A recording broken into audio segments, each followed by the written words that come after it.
ప్రశ్నే ఉంది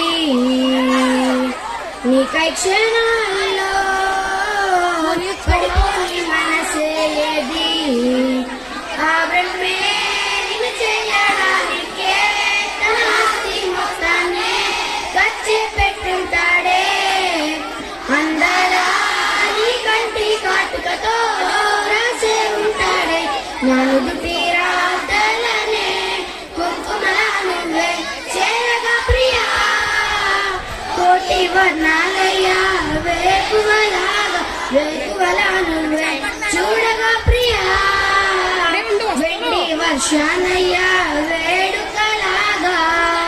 thank you for giving this opportunity.